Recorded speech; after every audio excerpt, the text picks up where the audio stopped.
Buenas a todos, yo soy Mario y en este caso os explicaré la caja automática 01M de Volkswagen. Como podemos observar, he llevado a cabo un pequeño índice donde salen todos los puntos que trataremos en esta explicación, en esta presentación.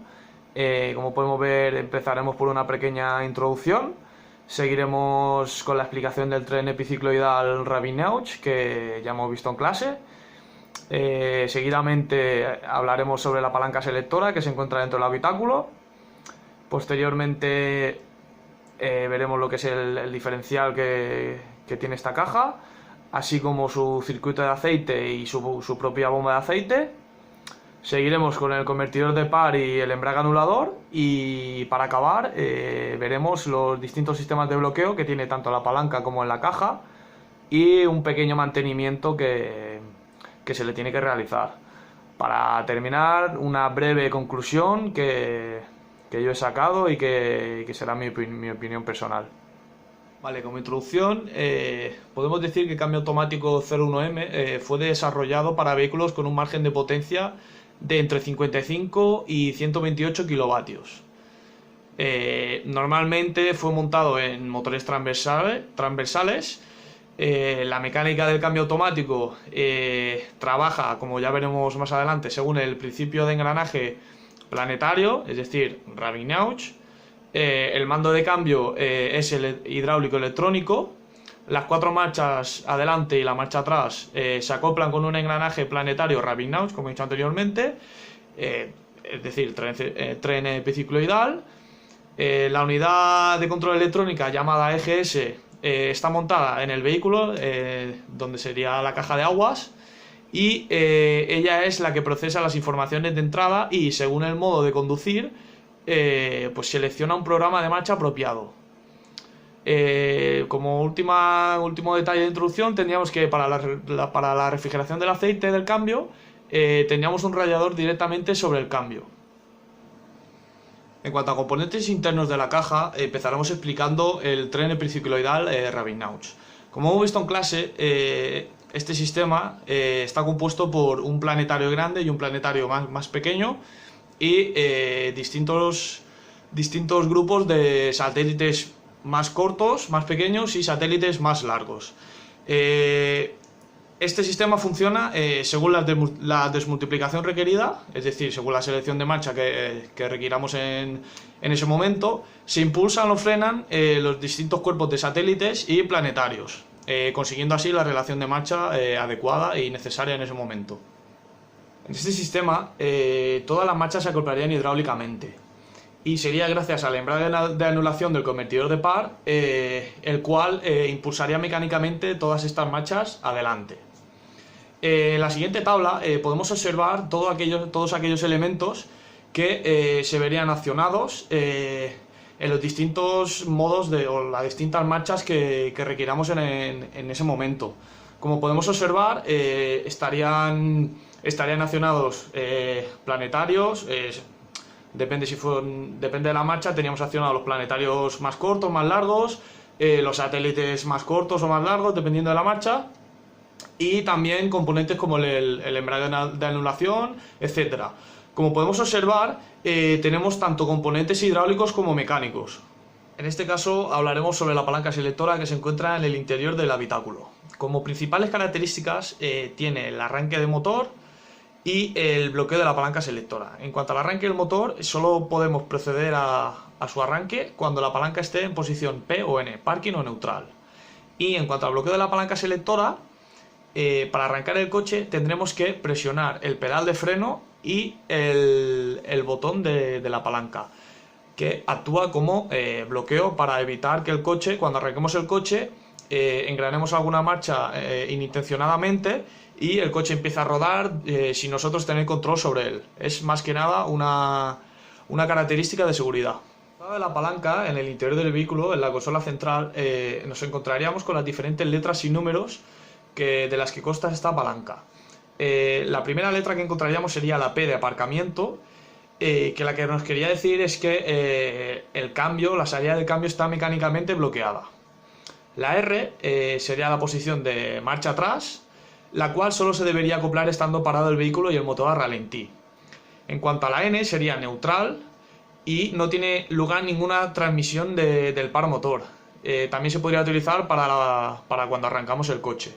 En cuanto a la D, sería la posición de drive, o sea, drive. Es decir, posición de marcha automática. Sería la posición que ponemos cuando queremos que el coche funcione con la caja automática, es decir, de la primera a la cuarta marcha. Los números, observamos que tenemos el número 3, número 2 y número 1. El número 3 querría decir acoplamiento automático de la primera a tercera marcha y de la tercera a la primera. ¿Y cuándo lo utilizaríamos? Lo utilizaríamos cuando se producen cambios demasiado frecuentes de marchas. Es decir, en largos trayectos cuesta abajo, por ejemplo, etc. En este caso, la cuarta marcha se bloquearía, no se metería nunca. Luego pasaríamos al número 2, que querría decir acoplamiento automático de la primera a la segunda marcha y de la segunda a la primera. Sería recomendable en zona montañosa con trayectos largos cuesta arriba y cuesta abajo. En cuanto al número 1, querría decir que el vehículo avanza solo en la primera marcha. Y sería recomendado en recorridos extremos cuesta abajo, a fin de conseguir un efecto máximo del freno motor. En cuanto al diferencial, como hemos visto en clase, podemos decir que la transmisión de fuerza del engranaje planetario a los semiejes articulados tiene lugar mediante el árbol del piñón de ataque y el diferencial. Como podemos observar en la foto, la unión con los semiejes articulados tiene lugar mediante bridas articuladas de transmisión dispuestas dentro del diferencial. Además, el diferencial tiene una cámara de aceite aparte que da al engranaje planetario. El hermetizado de esta cámara de aceite con respecto al engranaje planetario se efectúa mediante un aro de apoyo de cojinete con anillo de junta sobre el árbol de piñón de ataque. En cuanto al circuito de aceite, podemos decir que está formado por un aceite de cambio automático, designado muy a menudo como con las siglas de ATF, que significarían Automatic Transmission Fluid, y el cual se encuentra en el cárter de aceite debajo del cambio. Como el aceite del cambio se necesita no solamente para la lubricación, como en el cambio manual, sino también como medio de trabajo para el convertidor de par y el acoplamiento automático de marchas, es decir, la mecatrónica, se requiere una bomba de aceite. Dicha bomba aspira el aceite a través de un filtro, el cual genera presión de trabajo de hasta 25 bares e impele el aceite a presión, es decir, impulsa el aceite a presión hacia los componentes de funcionamiento. La regulación de la presión, la cual está realizada por válvulas reguladoras de presión, reduciría la presión del aceite a los diferentes valores requeridos para las distintas funciones. Por ejemplo, en cuanto a presiones de lubricación, nos encontraríamos entre 3 y 6 bares, y en cuanto a presiones de mando, el valor fluctuaría entre 1 y 12 bares. Para el circuito de aceite podemos decir que la distribución de la presión tiene lugar en el elemento hidráulico del cambio, es decir, lo que vendría a ser la mecatrónica. Mediante un circuito aparte se suministra aceite al convertidor de par, se lubrican los puntos de apoyo de todas las piezas rotatorias y se enfría el aceite a través del radiador ATF. Este radiador está incorporado al circuito de líquido refrigerante del vehículo. En el cárter de aceite se vuelve a recuperar aquel aceite de cambio automático que fluye de las salidas para presión cero de las válvulas y de los puntos de lubricación del cambio. El aceite podemos decir que se encuentra entre el convertidor de par y el engranaje planetario. La carcasa forma al mismo tiempo el cierre delantero del túnel del cambio y va provista de un cojinete de fricción para el apoyo del convertidor de par. Funciona siempre al número de revoluciones del motor y se regula mediante una salida controlada de presión cero a través de la válvula reguladora de presión de trabajo. En caso de números de revoluciones elevados, el aceite superfluo es conducido de vuelta al lado de aspiración. Luego pasaremos a hablar sobre el convertidor de par. Su función principal es la de aumentar el par entre su entrada de fuerza y su salida. En este caso sería la entrada de fuerza del motor y la salida que iría hacia las ruedas motrices del coche. El convertidor de par se encuentra entre el motor y el cambio automático, posición comparable a la del embrague de separación en un cambio manual. Básicamente consta de tres partes esenciales, las cuales son el rodete de bomba, que al mismo tiempo es la caja del convertidor de par, el rodete de turbina, unido con el eje de turbina mediante perfil estriado al árbol, y la rueda directriz, la cual consta con un piñón libre. En su parte exterior, el convertidor sostiene la corona dentada para el motor de arranque, importante. Y el llenado del convertidor con aceite se efectúa mediante el llenado total del cambio automático. Es decir, el mismo aceite que utilizamos para lubricar la caja lubricaría el convertidor de par. Ahora sobre el embrague anulador. Como ya sabemos, el convertidor de par va perdiendo rendimiento a medida que aumenta el número de revoluciones. A un número elevado de revoluciones ya no transmite el par motor completo. A fin de transmitir todo el par motor, en la caja del convertidor de par hay integrado el embrague de anulación del mismo, el cual es un embrague mecánico. Establece, mediante el forro de fricción, una unión mecánica del motor al cambio automático.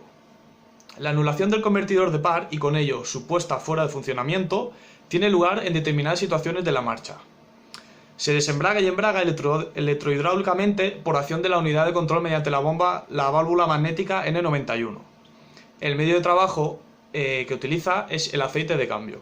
Sensores y actuadores nos encontramos con una OCE principal, la cual maneja y distribuye las señales que recibe y hace actuar a los actuadores. Y bueno, empezaremos con los sensores, decir que consta de un potenciómetro de válvula de mariposa, un transmisor de número de revoluciones del cambio, un transmisor de velocidad de marcha, un transmisor de número de revoluciones del motor, un conmutador multifunción, un conmutador de luz de freno, un conmutador de sobregas y por último un transmisor de temperatura de aceite del cambio, importante. Actuadores, teníamos lo que vendría a ser la mecatrónica, el imán de bloqueo de la palanca selectora, un relé para el bloqueo de arranque y luz de marcha atrás, y como señales adicionales tendríamos una unidad de control motor y sistema de aire acondicionado para la desconexión de acoplamiento magnético mediante unidad de control para aire acondicionado, etc. Los sistemas de bloqueo, tendríamos bloqueo tanto en la palanca selectora como en la propia caja. Como hemos explicado anteriormente en otro punto, la palanca selectora solo la podíamos desbloquear cuando estuviese en las posiciones de P parking o N neutral. Y para arrancar el coche lo que teníamos que hacer es, aparte de tener la palanca en P o N, sería pulsar el pedal del freno para proceder al arranque del coche. De esta manera se excluye un arranque involuntario al acoplar mecánicamente una gama de marchas, como fuese marcha atrás, la marcha número 3, la marcha número 2 o número 1. El bloqueo de la caja de cambios, podríamos decir que con el bloqueo de aparcamiento se asegura, adicionalmente al freno de estacionamiento, al freno de mano, el vehículo contra rodamiento. Este bloqueo se coloca mecánicamente estando parado el vehículo, mediante la posición P de la palanca selectora. Como vemos en la imagen, el bloqueo de aparcamiento actúa sobre el piñón intermedio del cambio automático. Y además el piñón de bloqueo de aparcamiento se encuentra, igual que el piñón de ataque del piñón intermedio, fijado en el árbol del piñón de ataque. Para mantenimiento, Volkswagen dice que estas cajas no tienen mantenimiento, que son de por vida. Tras abrir muchas cajas, tras ver el estado de ellas, tanto de aceite como filtros como desgaste general, se ha visto que claramente no es así. Estas cajas deberían llevar un mantenimiento cada aproximadamente 90.000 kilómetros y aparte su vida se estima en unos 250.000 kilómetros. O sea, no es una vida demasiado larga para lo que sería un coche de esta época con las motorizaciones que llevaban y tal. Dado que Volkswagen dice que estas cajas no tienen mantenimiento de por vida, estas cajas han ganado muy mala fama debido a sus roturas. Porque claro, si tú tienes un coche con esta caja y el fabricante te dice que no necesita mantenimiento, tú en un principio le harás caso. ¿Qué pasa? Que con el paso de los años se ha visto claramente que no es así. Y como podemos ver en las imágenes, vemos claramente a la izquierda un aceite nuevo y a la derecha un aceite utilizado que es completamente negro. Es decir, se puede ver la deficiencia de lubricación que tendría la caja en su interior. Y en la fotografía de abajo vemos un filtro, el cual está completamente saturado de de porquería, trozos de plástico, de diferentes componentes internos de la caja. Como conclusión personal, podríamos decir que con el paso del tiempo y el avance de las tecnologías, la caja de cambio 01M ha quedado completamente obsoleta con la llegada de otras cajas como sería la Multitronic o DSG del mismo grupo BAG.